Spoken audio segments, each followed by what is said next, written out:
GCL, there aren't a ton of tangible deliverables in your position, and in my experience, like I kind of face imposter syndrome because of that, where it's like I don't feel as if like I have like a specific role on board, or if I didn't have like a specific specific role on board. So how do you plan on either dealing with it, or how do you plan on circumventing that imposter syndrome?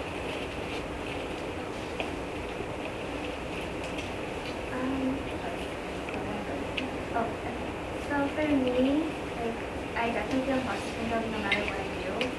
But I think just by doing anything, like by like simply assisting like an executive board member with anything that they need, like something as small, like very small, as like go printing something, or like something even bigger, I think that will help a little bit with like alleviating the imposter syndrome and make you feel like you are part of the board and you are doing your job.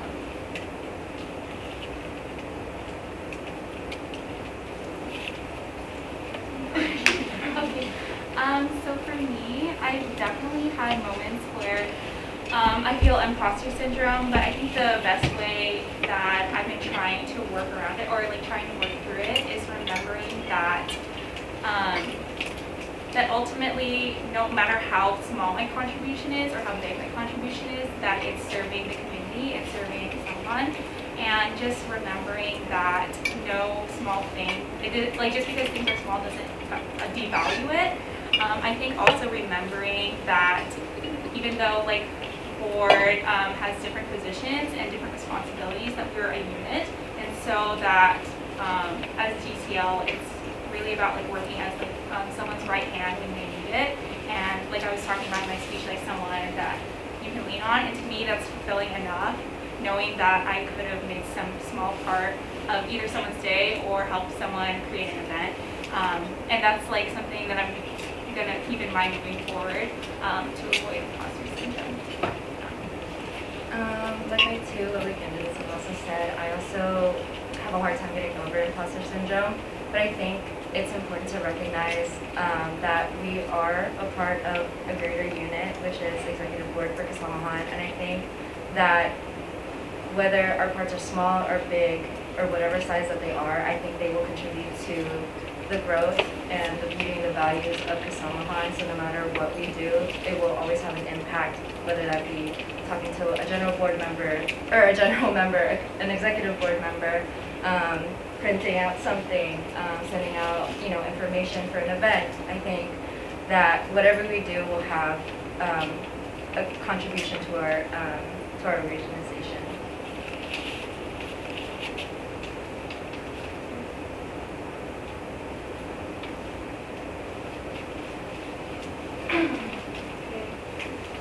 Here's a scenario for y'all. Executive board meetings are held late in the evening, and it's on a school night. With the agenda outlined, board has a lot to discuss. Director of membership has content reveal, the community affair directors has Filipino American History Month events, and activity director has friendship games, all of which are urgent matters. How would you approach this situation, and what would you prioritize?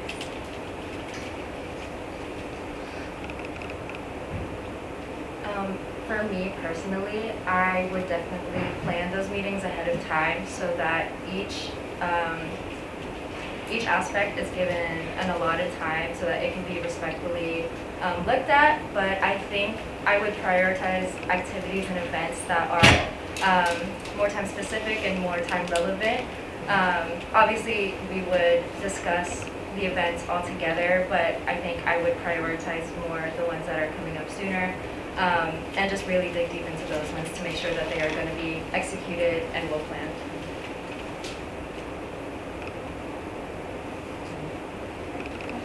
So for me, I would also prioritize the events that would come sooner, but like all of those three events are very important, and since they happen at the same time, it's a bit more difficult. I guess like since like Philippine American History Month is a whole month, it'd be easier to space each of them out compared to like friendship games and like concert season, and those are very more like tight, like fitted schedules. And like during meetings, since meetings can be very long and there's a lot of information, making making sure that the time allotted is respected, because it would be unfair for any other board member who's in charge of a different event to not have their time respected. So I think just like making sure that we, like as PCL, you are holding each and every single person on the board accountable for their time and respecting difference. I think just echoing what they were both saying, something that I think is really important is respecting each other's time, and also the effort that people put into their events or whatever responsibilities or tasks they're going to. The first thought that came into my mind was that in terms of like prioritization is like what Juliana was saying, like the most time sensitive, but also I think another factor to consider is like the quality of the event, if that makes sense. So like the list of action items that need to be completed in order to get the event on the road. And so I think something that I personally feel like is my strength is time management. Maybe a couple people know this, but like I think utilizing calendars and planners is something that's really important, and that opens the discussion for other board members to not only express to me how much time they need, but I think if everyone is able to voice their concerns and voice their needs, that I'll be able to organize what specific events need a certain amount of time for each meeting. And I know that it becomes really easy for board meetings to go really long, but I think as long as those minutes are productive and also fruitful, if that makes sense, then it is something that needs to be done. So, yes.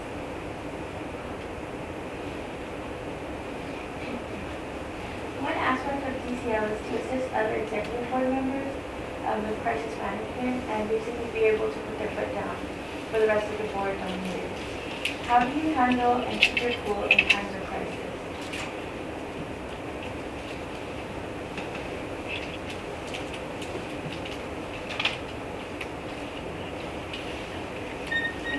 So I guess with my experience of being like a student teacher intern, I'm surrounded by a bunch of kindergarteners, and they can get really rowdy.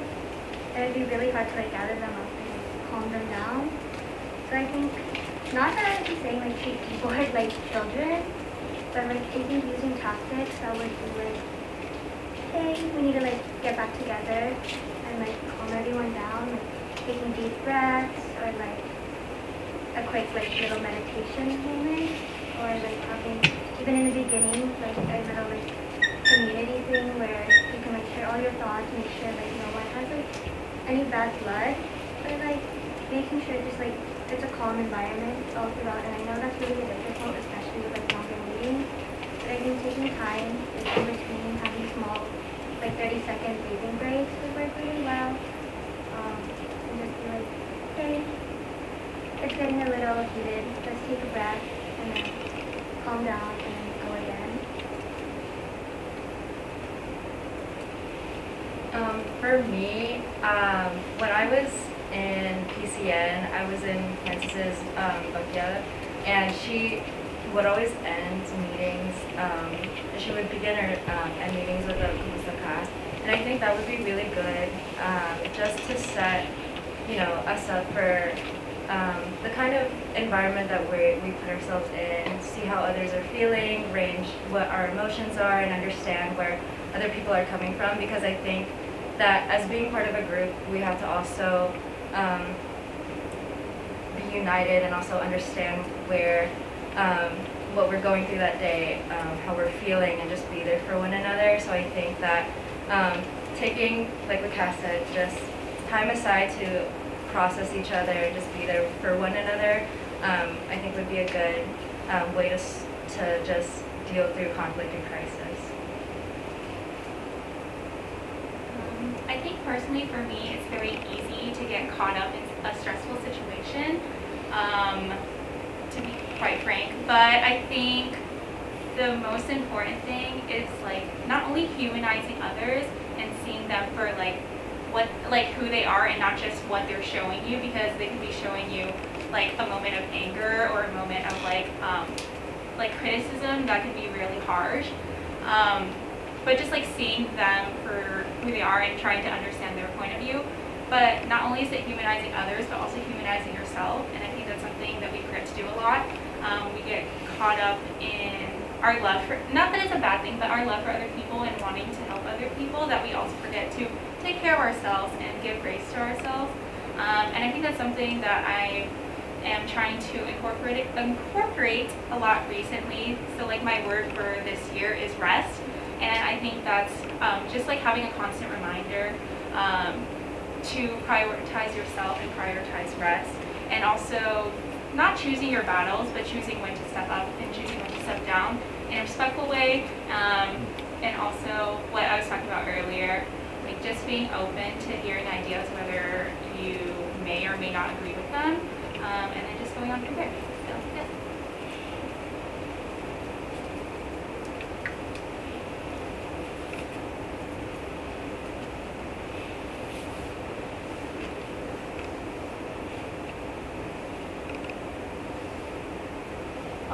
For membership, we hear a lot of like, how can board be more transparent with everything that's happening behind the scene? I guess with what you've experienced in Kasamahan, how do you distinguish what will be said to membership and what will be kept within the board? And how will you ensure membership that we're not like hiding anything from them? And through what kind of medium would you do that?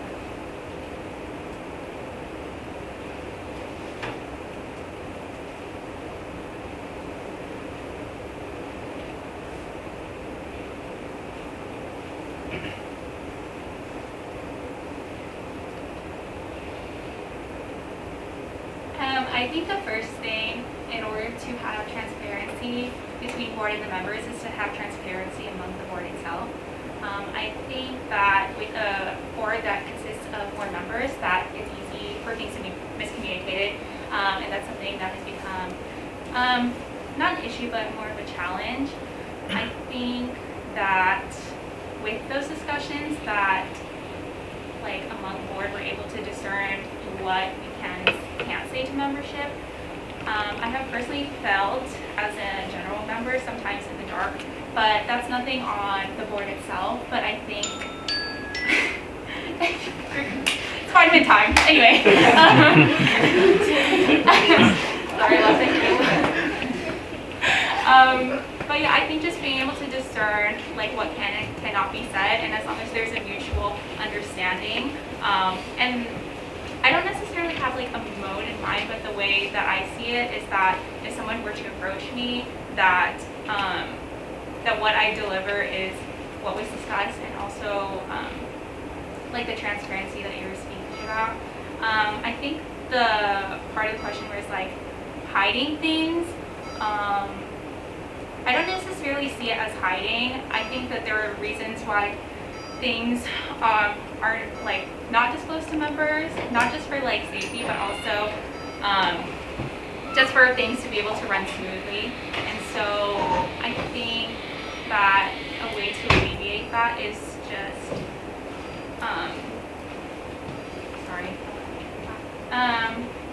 I think a way to alleviate that is to present myself as someone who's people can talk to, whether it be like in person, and like I was talking about my speech, like together or separate, anonymous or in person. So like that would be through the use of anonymous feedback form, which I think could be a challenge, but it's really about taking it with a grain of salt, but also utilizing it for growth and utilizing it to better our community, for our members and for each other.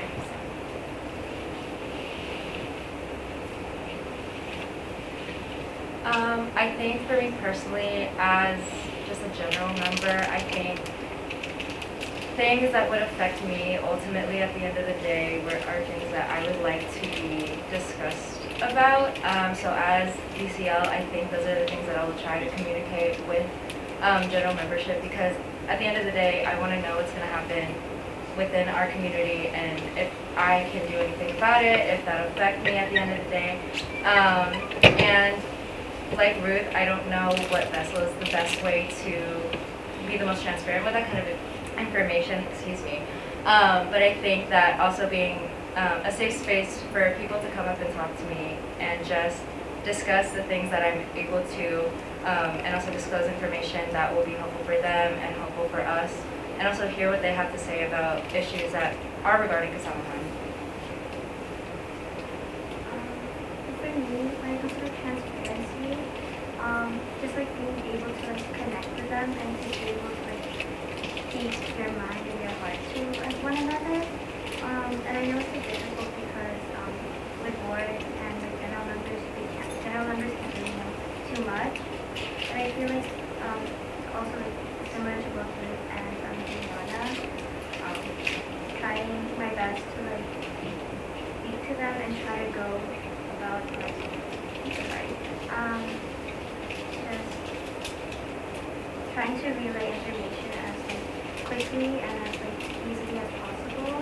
And like it is also very difficult with like what you can and cannot say. But I feel like I guess as DCL being able to transfer the information as quickly after a meeting as possible so that the board as the general members aren't too in the dark always. I also have something to add. I don't think it's loud. But it just reminded me that like what we've been saying is like we're general members first, and so I haven't personally heard it a lot except for like towards this election season. But I think if you come forward with the fact that like I'm here to support you, I'm like a fellow Kasama, that's something that opens the space and the conversation for someone to express their concerns to you, and also I think it emphasizes.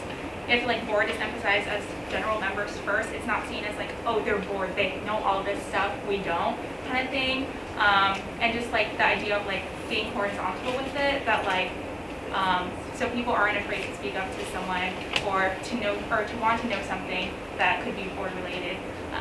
But yeah. We have time for one more question.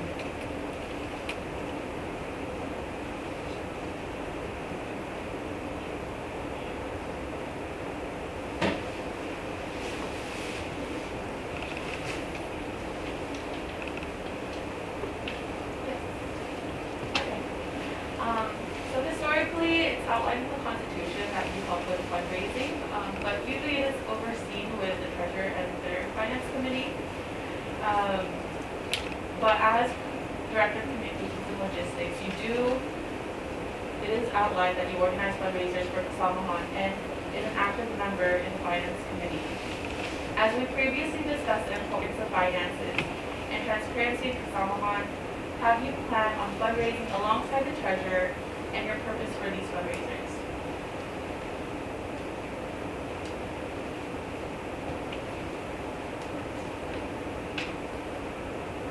So for me, when Jalissa was treasurer, I was on finance committee, and also this past year, I've been co-fundraising chairperson for Tri Gamma, which is the women's nursing sorority on campus. So basically what I've learned from this experience is that it's a lot of taking in ideas from like you were saying, like from the committee and like bringing it into fruition. So it involves a lot of discussion, and I've learned with like working with the co that it's a lot of like open communication, and like even though like you're both busy, it's about prioritizing not just your position and your responsibilities, but prioritizing the people you're serving. And so some of the ideas or some of my experiences that I've had is like working with chain businesses. So like reaching out to like Pan Express, Chipotle, but with Samhan and like Treasury and Finance Committee, something that I want to do is expand it to local businesses in the city, especially like Latinx-owned businesses, people of color businesses, and stuff like that. So.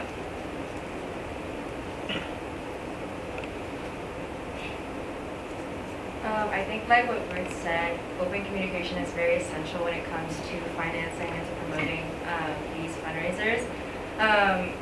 As ways to promote it, I think the intention behind each fundraiser and the reason why we are holding the fundraiser is super important for people to know. And in terms of financing, I think that working with the finance committee and working with the treasurer to communicate what kind of funds we have to have those fundraisers and to organize them are very beneficial and very important. So there's a lot of discussion and dialogue that needs to happen in order for those fundraisers to be successful.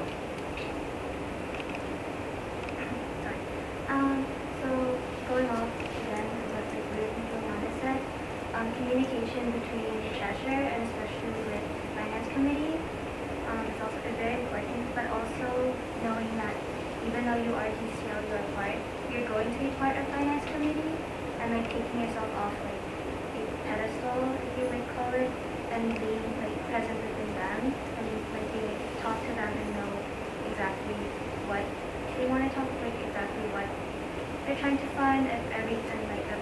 So I'm so sorry, Lo.